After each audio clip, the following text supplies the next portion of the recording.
이 시간 함께 나누실 말씀 사도행전 13장 4절에서 12절까지 말씀입니다.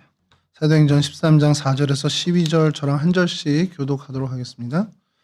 두 사람이 성령의 보내심을 받아 실루기아에 내려가 거기서 배 타고 구브로에 가서 하나님의 말씀을 유대인의 여러 회당에서 전할세 요한을 수행원으로 두었더라. 온 섬 가운데로 지나서 바보에 이르러 바에수라 하는 유대인 거짓 선지자인 마술사를 만나니 그가 성도 서기오 바울과 함께 있으니 서기오 바울은 지혜 있는 사람이라 바나바와 사울을 불러 하나님의 말씀을 듣고자 하더라. 이 마술사 엘루마는 이 이름을 번역하면 마술사라 그들을 대적하여 총독으로 믿지 못하게 힘쓰니 바울이라고 하는 사울의 서명에 충만하여 그를 주목하고 이르되 모든 거짓과 악행이 가득한 자요 마귀의 자식이요 모든 의의 원수요 주의 바른 길을 굽게 하기를 그치지 아니하겠느냐. 이제 주의 손이 내 위에 있으니 내가 맹인이 되어 얼마 동안 해를 보지 못하리라. 하나의 손의 안개와 어둠의 불을 덮고 인도할 사람을 두고 구하는지라. 함께 하시죠. 이에 총독이 그렇게 된 것을 보고 믿으며 주의 가르치심을 놀랍게 여기니라. 아멘. 오늘 저희가 살펴볼 성경 속의 장소는 바보입니다.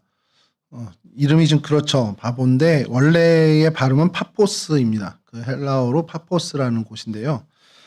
이 파포스를 성경사전이나 여러 자료에 찾으면 사실은 뜻이 없습니다. 그냥 고유명사인데 굳이 어원을 헬라어 어원이나 이런 것을 따지면 끌어오르다라는 그 단어에서 출발한 단어라고 설명이 됩니다.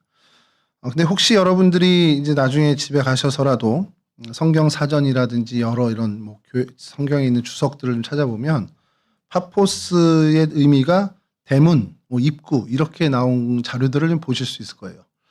그래서 이제 어원적으로 이 단어 자체에서는 전혀 그런 뜻은 없습니다만 이것을 좀 의역해서 그러니까 의미를 좀 부여한 이 파포스를 좀 의미를 부여해서 로마 제국의 어떤 대문, 입구 이런 의미로 또 이걸 좀 더 이제 성경적으로 만약에 한다면 복음적인 입장에서는 복음의 어떤 그 입구가 되는 그런 의미로 이제 좀 해석을 넣은 것으로 좀 생각을 하시면 됩니다. 그러니까 대문이나 입구가 이렇게 돼 있다 그러면 이건 좀 성경적인 의미로 의역한 거구나라고 생각하시면 될 것 같아요. 제가 이 성경 속 장소를 여기서 같이 저희가 나누면서 고민이 되는 때가 이런 때가 있습니다. 전혀 어원과는 다른 성경사전에 있는 그 해석이 있을 때가 있거든요. 그러면 제가 뭐라고 성경사전은 이렇게 돼 있는데 그거 아니에요. 이럴 수 없잖아요. 그래서 이제 고민하고 찾아보고 또 찾아보니까 이걸 좀 의역으로 해서 성경학자들이 좀 그런 성경적인 의미를 부여하는 그런 의미로 성경사전에 기록된 것들이 좀 덜어 있더라고요. 그래서 이번에 이 파포스도 그런 의미에서 대문이라는 뜻이 담겨 있고 굳이 아까 말씀드린 것처럼 어원을 따르면 헬라어적인 어원을 따지면 끌어오르다라는 단어에서 출발한 것인데 그것은 이제 그리스 신화와 좀 연관이 됩니다. 이 파포스라는 것은 원래 그리스 신화에 조각가 피그말리온이라고 여러분 들어는 보셨을 거예요. 이 조각가 피그말리온이 여인상을 잘 조각을 해놨는데 너무 잘 조각을 해서 그 조각상과 사랑에 빠집니다. 그래서 아프로디테 여신에게 간청을 해요. 이 조각상이 좀 살아나게 해달라고. 그래서 이 아프로디테가 이 미의 여신이 생명을 불어넣어줘서 그 조각상이 갈라테이아라는 여인으로 이렇게 바뀌게 됩니다. 사람이 되는 거죠. 그래서 그와 결혼해서 아들을 낳았는데 그 아들이 파포스예요. 그리스 신화에 파포스가 나옵니다. 그래서 이 파포스라는 이름을 왜 그런 파포스로 지었냐? 또 그리스 신화에 아프로디테 여신이 그 파도의 거품에서 이제 탄생이 했다라는 그리스 신화가 있습니다. 그러니까 이제 파도의 거품이 막 일어나는 것을 헬라어 단어로 이제 파포해서 끌어오르다, 그 거품이 끌어오르다, 이제 그곳에서 아프로디테 여신이 태어났다 해서 이제 그 아들 이름을 아프로디테 여신에게 감사하는 마음으로 파포스로 지었다라는 거예요. 그리고 그 파포스라는 사람이 도시를 건설했는데 그 도시가 바로 오늘 저희가 다루는 파포스라는 겁니다. 이게 그리스 신화 얘기입니다. 실제가 아니고요, 신화. 그래서 이 파포스에 아프로디테 여신을 섬기는 신전들이 있었어요. 그러니까 이 파포스가 이 도시를 건설해 놓고 자기를 자기를 어떻게 보면 이 땅에 있게 해준 아프로디테 여신에게 봉헌을 합니다. 이게 그리스 신화의 내용인데 그래서 이 도시가 파포스가 됐다. 사실 이건 뭐 여기서 다룰 얘기는 아니지만 하여간 그렇게 됐다라는 거. 그래서 이런 파포스를 오늘 저희 좀 다루려고 하는데요. 위치를 좀 먼저 보여드리면 첫 번째 지도에 이제는 뭐 너무 잘 아는 구브로 섬입니다. 키프로스라고 요즘은 말하는데 구브로 섬. 그 섬의 가장 서쪽 끝에 도시가 이제 파포스입니다. 항구가 뭐 당연히 이제 잘 발달이 됐겠죠. 그래서 그 섬을 좀 확대한 지도를 보여주시면 이 전체가 구브로 섬이고 그다음 그러니까 남서쪽이죠. 남서쪽 제일 끝에 있는 도시 항구가 파포스입니다. 요 파포스를 좀 확대해서 보면요. 전체 도시가 뭐 서쪽 서남쪽 연안에 있는데 저희가 오늘 살펴볼 이 파포스 안에의 그 유적들이 좀 있는데 그건 다 요쪽 아예 끝에머리 항구 쪽에 다 밀집되어 있습니다. 이유는 이제 바울이 이 총독 서기오를 만나고 설득하고 오늘 사건이 일어난 곳이 이 지점, 이곳이라고 이제 추정을 하는 겁니다. 성경적인 배경을 좀 살펴보면 뭐 오늘 본문의 앞선 내용은 안디옥에서 이제 목회하던 바나바와 바울이 이제 선교 여행을 출발하게 되죠. 그리고 1차 선교 여행을 떠나는 장면이 나옵니다. 이게 13장 1절에서 이제 시작이 되죠. 실루기아를 거쳐서 배를 타고 구브로 섬에 이제 들어옵니다. 그리고 여기서 전도를 하는데 오늘 본문에서처럼 이 바보라는 도시에 이르렀고 그곳에서 이제 바예수라는 박수, 마술사, 거짓 선지자를 이제 만나게 됩니다. 사도행전 13장 오늘 본문 6절을 제가 다시 한번 읽어드리면 온 섬 가운데로 지나서 그러니까 섬을 가로질러 온 겁니다. 바보에 이르러 바예수라 하는 유대인입니다. 유대인 거짓 선지자인 마술사를 만나니 이게 이제 사건의 이제 출발이 되는 거죠. 이 사람이 구브로 총독인 서기오 바울, 그러니까 세르기우스 파울루스라는 사람입니다. 이 사람이 역사적인 증거가 다분한 사람이에요. 실존했던 사람이고요. 그의 시종이었고요.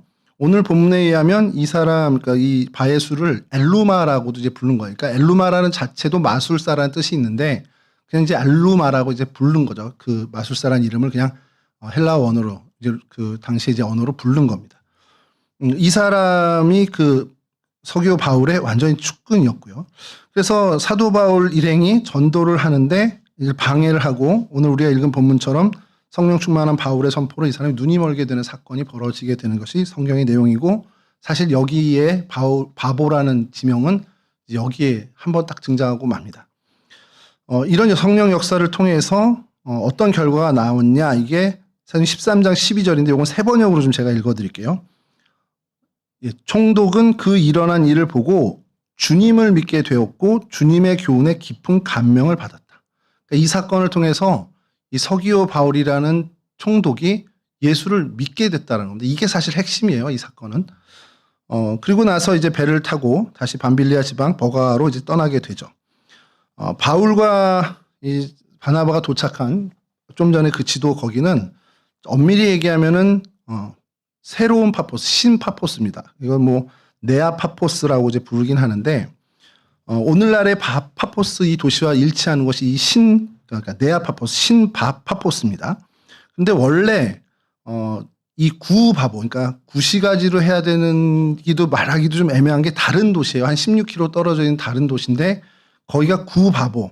그러니까 그 원어로는 팔라의 파포스라는 곳, 그러니까 구파포스라는 곳에 원래는 거기를 가야 되는 게 맞아요. 그러니까 성경 정황상. 왜냐하면 거기에 총독 관저가 있습니다. 그러니까 총독실이라고 해요. 총독부가 거기에 있어요. 근데 이 신파포스로 갔다라는 겁니다. 근데 거기에는 이 서기오 바울의 저택이 있었다라고 이제 추정을 하는 겁니다.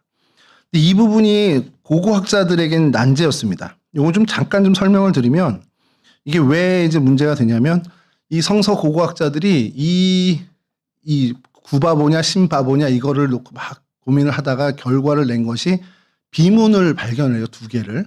근데 거기에 명확하게 서기오 바울의 이름이 등장을 합니다. 그러니까 서기오 바울이 쓴 게 아니라 그 시대에 그 비문에 적힌 내용 중에 몇 년도 서기오 바울 총독이 통치하던 그 시절에 이런 일이 있었다. 뭐 이런 것들이 발견이 된 거예요. 근데 그게 발견된 게 이 키프로스 섬에서 발견이 되고 BCD 안디옥에서도 발견이 됩니다. 그러니까 이거를 이제 성서 고고학자들이 연구를 한 끝에 이 서기오 바울이라는 사람이 이곳에서 총독으로 재임을 했는데 원래 이 사람은 안디옥 출신인 거예요. 수리아 안디옥 말고 비시디아 안디옥 출신인데 그곳에 큰 영주 그 집안 사람이었던 겁니다. 그래서 그 사람에 대한 비문 내용이 적힌 게 이 비시디아 안디옥에서 발견이 되고 또 이 키프로스 섬에서도 발견이 됩니다. 물론 이 두 곳은 다 다른 박물관에 가 있습니다. 이 키프로스에는 없고. 근데 이제 그것을 중요하게 여긴 게 왜 그러냐? 이 사람이 그 사도 바울 시절의 사람이어야 하는 게 사실은 전제잖아요. 이 성서 고고학자 학자들은. 근데 이제 역사적 사실이 뭐가 하나 있냐면 주전 55년에 이 구브로가 로마에 합병이 됩니다. 그러니까 이 로마 총독이 오는 거죠. 로마의 식민지가 된 건데 이 합병된 후에 쭉 그렇게 지내다가 주전 22년쯤 됐을 때 자치를 할 수 있게끔 그 총독을 로마에서 보내는 게 아니라 그 키프로스 안에 원로원에서 총독을 임명하게끔 바꿔준 거예요. 이게 로마의 역사적인 건 사실이죠. 그러면 바울이 이때쯤 도착했을 땐 원로원에서 임명한 그 총독이 여기를 통치하고 있어야 되는 거잖아요. 그게 구바보가 아닌 신바보여야 하는 겁니다. 그러니까 구바보는 로마에서 보낸 총독이 있는 자리고, 근데 원로원에서 임명한 총독은 거기를 안 쓰니까 이 신바보에 있어야 되는 겁니다. 그러니까 사도 바울과 바나바가 도착한 곳이 이 신바보여야 하는 거죠. 이 바울 계속 왔다 갔다 힘드네요. 자, 그런데 이게 왜 여기서 성서 고고학의 업적이 크게 일어나냐면 이 비문과 여러 자료에서 이 서기오 바울을 프로콘술이라고 지칭을 합니다. 프로콘술이라고 지칭을 하는데 이제 헬라어로 이 프로콘술은 원래 총독, 우리말로는 다 총독인데 원래 로마에서 임명하는 총독은 프로파토르입니다. 그러니까 프로파토르라고 하면 이 서기오 바울을 그렇게 했다면 역사적으로 안 맞는 거잖아요. 바울과 바나바가 이곳에 와서 이 사람을 만난 게 아닌 겁니다. 이렇게 꾸며낸 얘기가 되는데 이 사람에 대한 진술이 프로콘술이라고 진술이 된 거예요. 모든 고고학 자료가. 그러니까 주전 22년부터 원로원에서 총독을 임명했으니 이 사람이 맞네. 역사적인 사실이 맞네. 그러니 이 사람을 바울과 바나바가 만났다 하니 이건 실존하는 사람이구나라고 된다라는 겁니다. 이게 성서 고고학이 이런 좋은 역할을 합니다. 여기까지 이런 이제 상황이 있고요. 그래서 이제 구바보냐 신바보냐가 왜 이렇게 논쟁이 되는지 저는 아니 뭐 구도심이 있고 뭐 신도심이 있는 거지 뭐 신시가지가 있는 거지 그게 뭐가 그렇게 중요한가 했는데 이런 얘기들이 있습니다. 그러니까 총독부가 로마 총독부가 있었던 구바보에서 만났다 그러면 이거는 역사적 사실과 안 맞는다는 거죠. 근데 역사적 사실에 딱 맞게 이 신바보에서 바나바와 바울이 이 서기오 바울을 만났다라는 겁니다. 그래서 이게 역사적인 사실, 서기오 바울이 역사적인 인물이라는 것을 얘기해 주는 거죠. 예, 어쨌든 이렇게 있고, 그리고 고고학적인 발굴이 여러 가지가 있는데, 아까 말씀드린 것처럼 이 파포스라는 도시가 이방신을 섬기던, 그러니까 특별히 아프로디테 여신을 섬기던 일들이 많다 보니 그 신전들이 많이 있었고요.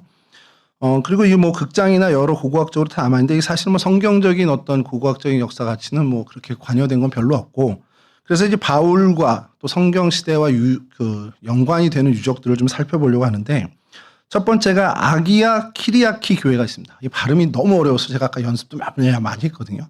아기야 키리아키 교회가 있는데 이 아기야 키리아키란 뜻은 아기야는 성스러운, 그러니까 세인트 뜻이에요. 성스러운 그 뜻이고 키리아키는 주일이라는 의미입니다. 그러니까 성주일 교회라고 보시면 됩니다. 이게 원래 정설이고요.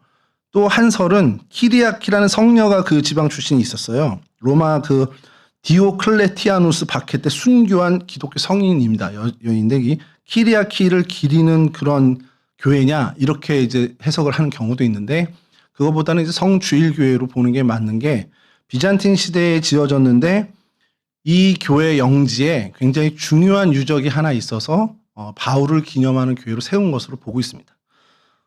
사진을 좀 보여드리면 예, 사진 보여주시죠. 예, 이게 그 예배당입니다. 이 키리아키 교회 예배당인데 다음 사진 보여주시면 그 주변으로 이런 여러 예전 시설물들이 있습니다. 지금 뭐 폐허가 되긴 했는데 기둥들이 있고 그래서 원형이 잘 보존되고 있는데 이걸 보여드리는 게 아니라 이게 예배당의 이쪽 편이면 반대편 사진이 있습니다. 다음 사진 보여주시면 예, 요렇게 아까 보여드린 사진이 저쪽 면에서 찍은 거고 이쪽 면에서 찍었는데 딱 봐도 여러분 뭐가 좀 색깔이 하나 다른 기둥이 보이지 않습니까? 예, 좀 하얀색 기둥. 예, 요게 키리아키 교회 마당에 있는 바울 기둥이라는 기둥입니다. 바울 기둥이라고 다음 사진 보여주시죠. 좀 가까이서 찍은 사진인데 이게 뭐냐면 이게 형벌 틀이에요. 쉽게 얘기하면 형벌 틀인 것이 예, 요게 고린도후서 11장 24절. 이제 제가 순서를 좀 바꿔서 그런데 고린도후서 11장 24절 요 말씀을 좀 띄워주시면 유대인에게 40에서 하나 감한 매를 5번 맞았으며 요 이렇게 돼 있잖아요. 이 장소를 이제 성경학자들이 이곳으로 보고 있습니다. 그래서 이 형틀 이게 아까 다시 죄송합니다 전도사님 다시 그 기둥 사진으로 다시 가겠습니다. 여기에 묶어놓고 이제 때리는 겁니다.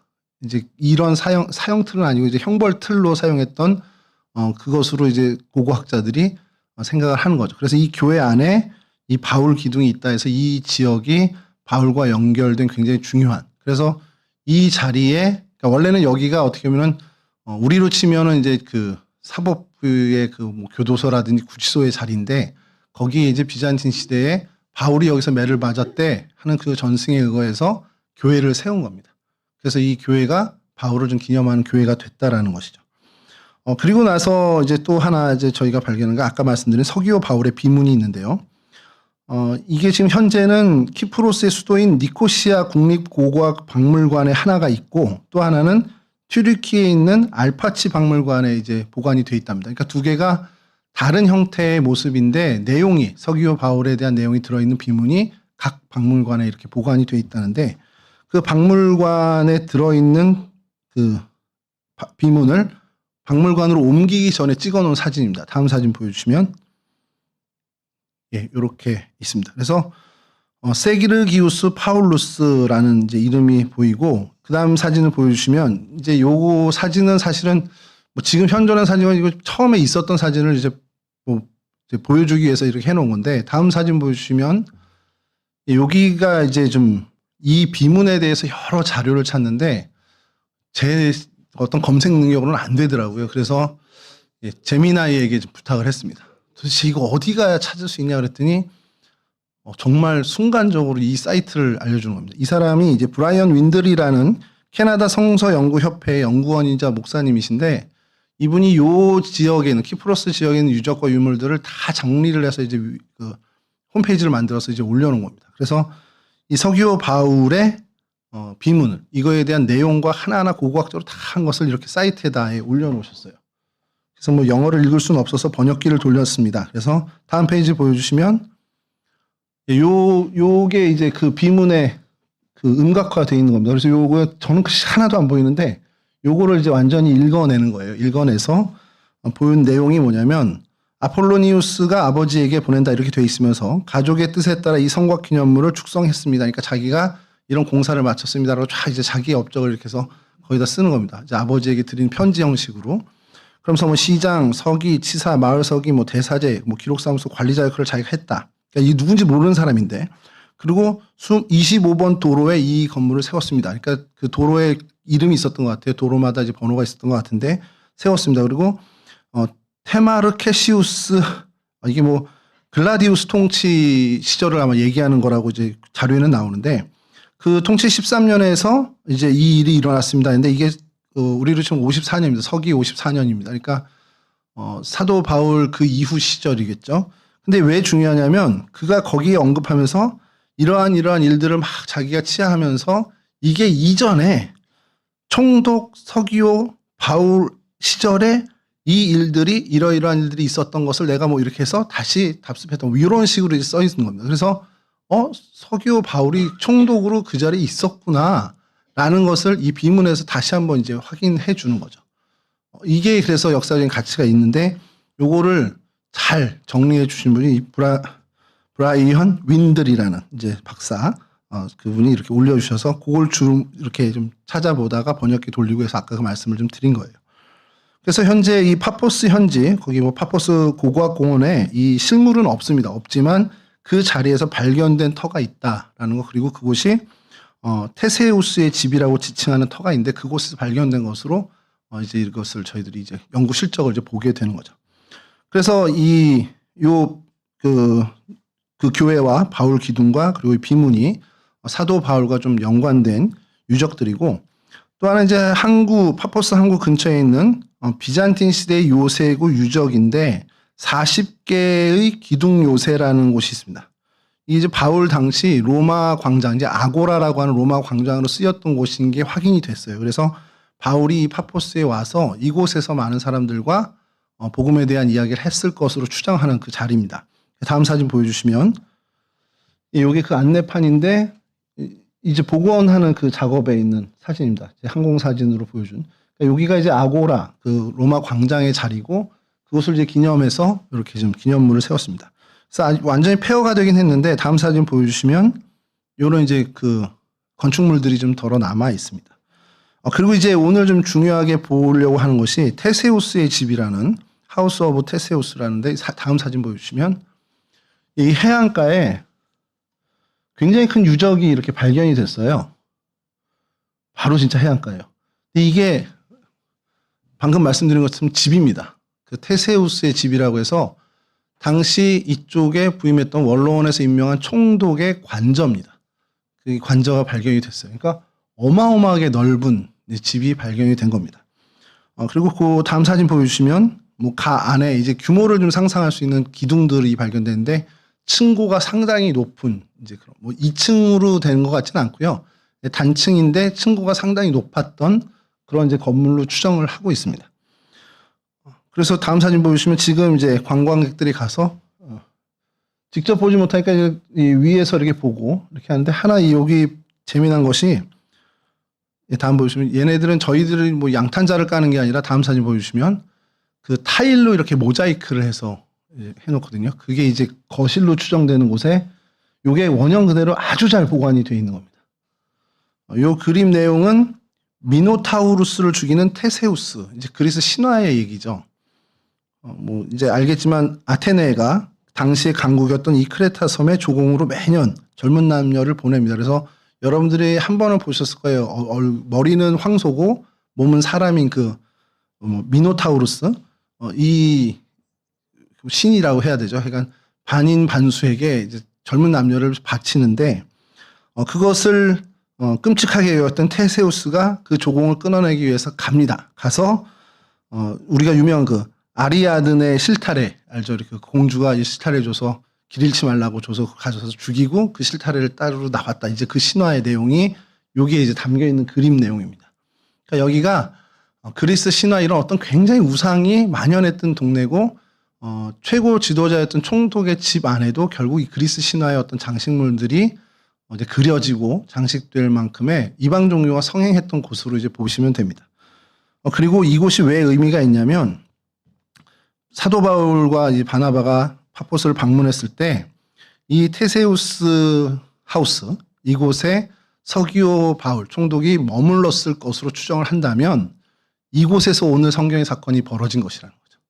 이 총독을 만난 곳이 여길 거다라는 것이 성경학자들의 공통된 견해라는 겁니다. 그러니까 여기서 성령의 역사가 일어나고 서기오 바울이 예수를 믿게 되고, 이제 그런 자리라는 겁니다. 그리고 또 하나는 이제 디오니소스의 집이라고 있는데, 다음 사진 보여주시면, 이건 이제 총독의 저택은 아니고 당시에 상류층 사람의 집의 아주 잘 보존돼 있어서, 당시 사도 바울 시절에 이 그리스 지역, 로마 지역의 사람들이 어떠한 정도의 그 집에서 지냈는지, 상류층이 그것을 좀 잘 보여주는 그런 이제 입구의 비문이고요.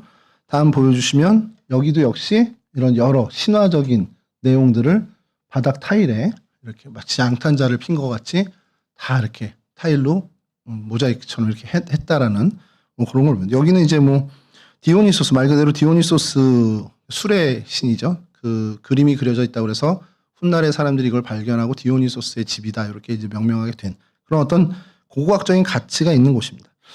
그리고 이제 이곳 외에는 그 파포스 성이라고 있는데요. 다음 사진 보여주시면, 요거는 이제 사도 바울 시대의 성은 아닙니다. 한참 뒤에 이제 세운 성인데, 이제 추정하는 것은 이 자리가 항구에서 얼마 떨어지지 않은 곳이고, 이곳에 굉장히 어떤 그 경비 요새라든지 아니면 굉장히 그 중요한 그 어떤 건축물이 있었을 것으로 추정을 하는 겁니다. 그리고 그것이 헐리고 훗날에 이렇게 성이 지어졌다라고 보는 거예요. 이게 사실 군사적인 성입니다. 이제 방어 기지라고 보시면 되는데 이게 어디에 있냐면 다음 사진 보여주시면 여기가 지금 지붕입니다. 그래서 그 지붕에서 저기를 보는 거예요. 그래서 항구 바로 위에서 감시 타워 같이 이렇게 돼 있는 요게 파포스성. 그러니까 사도 바울과 바나바가 좋든 싫든 여기는 지나갔을 거라는 걸 이제 사람들이 얘기해서 좀 의미를 이제 찾는 거죠. 이런 어떤 모습을 갖고 있는 게 이 성경의 오늘 장소 파포스의 모습입니다.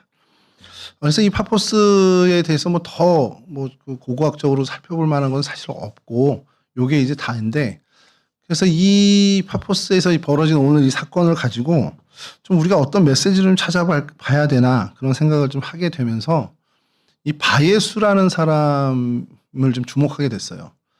여러분 바예수의 이름의 뜻이 뭘까요? 요즘 계속 제가 상품권을 거는데 맞추시는 분이 없어서 물론 이제 장로님들은 안 됩니다. 바예수 여러분 바디메오 혹시 들어보셨죠? 예, 바디메오 그러면 디메오의 아들이 바디메오입니다.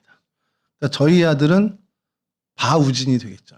우진의 아들 뭐 이런 식으로 이름을 짓는다면 뭐 호찬이는 바방연이 되나요? 그럼 바예수는 예수의 아들입니다. 말 그대로.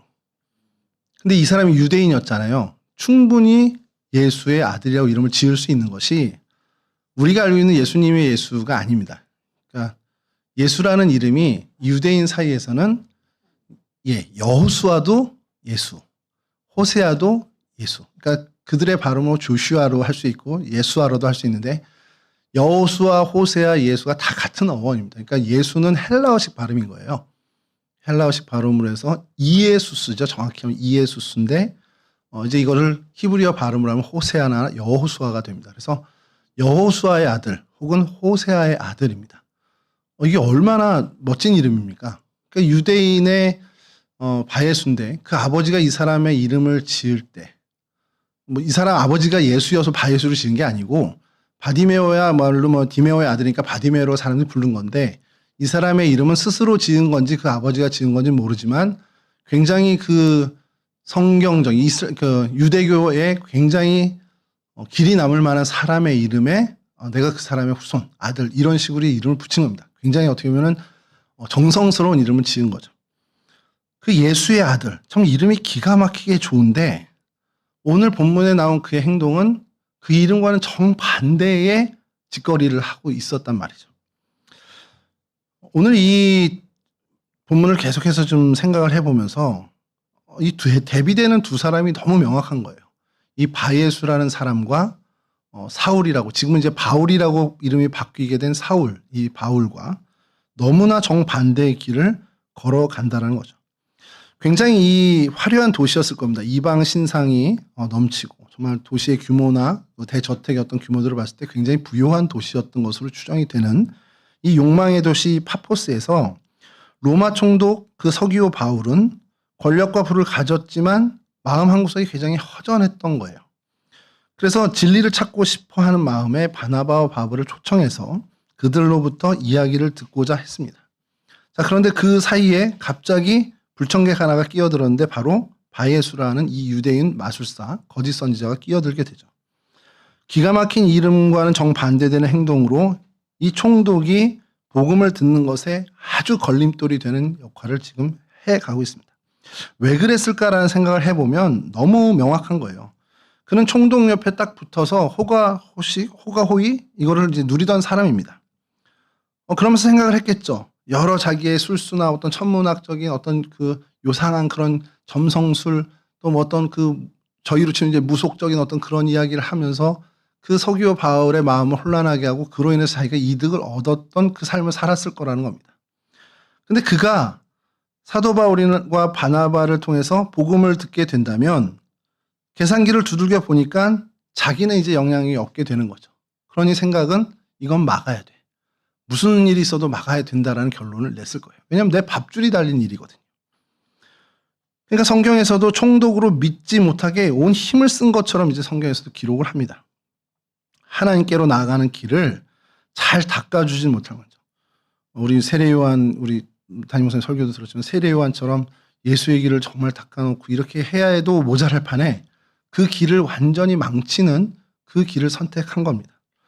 하나님께 나가는 그 길을 잘 준비하고 깔아주지 못하는 건 자기 이득 때문에 완전히 회방하는. 그래서 성경은 오늘 주의 바른 길을 굽게 한다라고 사도 바울의 입을 통해서 그의 모습을 지적하고 있습니다. 근데 여러분 이 모습을 보면서 뭐 이런 사람이 다 있어 라고 생각하다가 제가 불현듯 무슨 생각이 들었냐면 그래서 이 본문을 이제 선택하게 된 것이 이게 그때만 이런 일이 있었나? 이런 생각이 드는 거예요.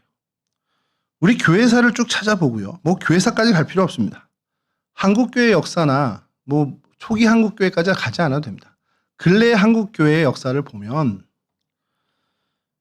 예수의 아들이라는 이름을 가진 것처럼 그리스도인이라는 이름을 가진 많은 사람들이 얼마나 자기의 이득을 위해서 복음을 왜곡시키고 자기의 이득을 계산기를 두들겨서 손해볼 것 같으니 진리를 왜곡하면서 복음에 완전 회방되는 짓을 얼마나 많이 해왔냐라는 거예요.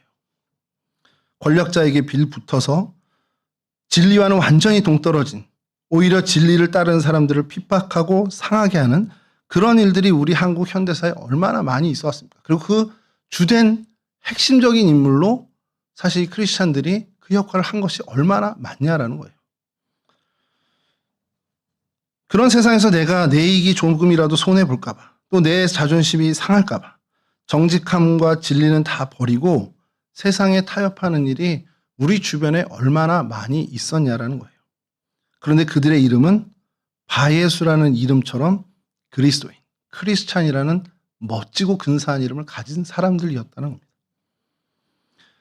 세상 사람들이 어땠을까요?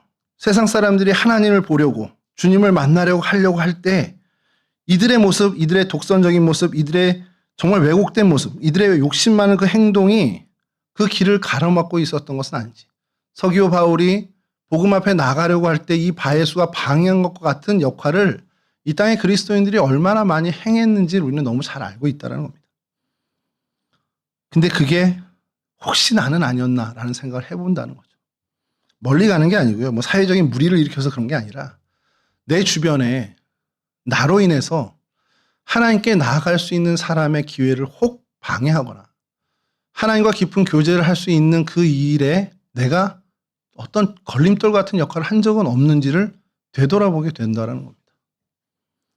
내가 어떻게 보면 무심코 한 이야기 때문에 상처받고 내가 정말 생각 없이 한 행동 때문에 그가 상처받아서 아유 저 사람이랑 저런 사람이 교회 다니는데 난 안 다닐래. 뭐 그렇게까지는 아니겠지만 그러니까 그런 어떤 모습의 일들이 우리의 인생 가운데는 혹시 없었을까라는 생각을 좀 해보게 된다는 겁니다. 제가 이 말씀을 준비하면서 제일 많이 반성한 건 저희 아들, 딸이 예수를 믿고 하나님을 잘 섬겨야 되는데 그게 제 기도 제목인데 가장 방해가 된 건 내가 아닐까? 이런 생각이 불현듯 드는 겁니다. 그래서 하나님께 참 많이 죄송하다라는 생각을 좀 많이 하게 된 이 시간이었던 것 같아요. 자, 근데 그와는 정반대의 모습인 사도 바울이 등장을 하죠. 그는 계산하지 않았습니다. 총독의 측근이니까 저 사람한테 밑보였다면 큰일 나겠네? 이런 계산 하나도 없었어요. 아니면 저 사람하고 좀 타협을 할까? 저 사람을 좀 잘 얘기해서 우리 어느 적당선에 타협해서 서기오 바울한테 복음을 전하고 이 정도로 좀 합의할까? 이런 어떤 처세나 어떤 계산을 좀 할 법도 한데 전혀 그게 없었습니다. 그런 바예수의 모습을 보면서 그는 주목했다고 성경에서 9절에서 얘기하는데요. 그냥 올곧게 바라보면서 그를 향해서 아주 직설적으로 얘기합니다. 그냥 리얼하게 표현하면 그래요. 야, 이 마귀 자식아! 이렇게 한 겁니다. 그러면서 주의 바른 길을 굽게 하기를 그쳐라! 이 얘기를 한 거죠. 사실 이거 굉장히 위험한 도발입니다. 권력자 앞에서 그때는 입법, 사법, 행정의 기능을 다 갖고 있었죠, 총독이. 재판 없이도 바로 쟤 집어넣어.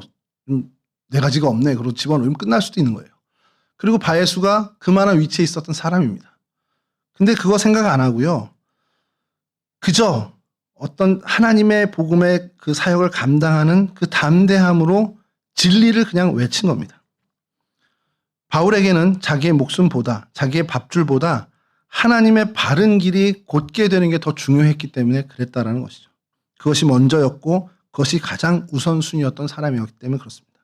그래서 직면하고 돌파하고 혹 손해를 보더라도 그것을 각오하고 진리를 향해 나갔다는 것이죠. 그 결과는 우리가 앞서 읽은 것처럼 바에수는 눈이 멀어 앞을 보지 못하게 되고 총독은 예수를 믿게 되었습니다. 세상의 요령과 계산기를 덮어놓고 하나님의 방식대로 제대로 된 승부를 거니까 결국 하나님이 책임져 주시더라는 겁니다. 여러분, 오늘 저희들에게도 우리의 삶의 자리에 항상 이 두 가지 길이 놓여지게 됩니다. 내 이속을 챙기고 하나님의 길을 굽게 하려는 바에수의 길, 너무 비약하는 얘기일 수 있겠지만 어떤 이의 밝은 길, 이득의 이의 밝은 길이냐 아니면 의의 밝은 길이냐, 이것이 항상 우리 앞에 놓여진 길이라는 겁니다. 바에수의 길을 가시겠습니까? 아니면 손해를 각오하더라도 진리의 길을 닦는 바울의 길을 가겠습니까? 이게 우리 매일매일 우리의 삶에 던져지는 질문이고 우리 앞에 놓여진 선택의 기로라는 것이죠. 저는 바라기는요, 저희 우리 동성애 온 식구들이 정말 근사한 믿음의 사람이 되었으면 좋겠어요. 세상 앞에서 비겁하지 않았으면 좋겠습니다. 야, 예수 믿는 사람 뭔가 다르네. 야, 동성교회 다니는 사람 좀 뭔가 다르네.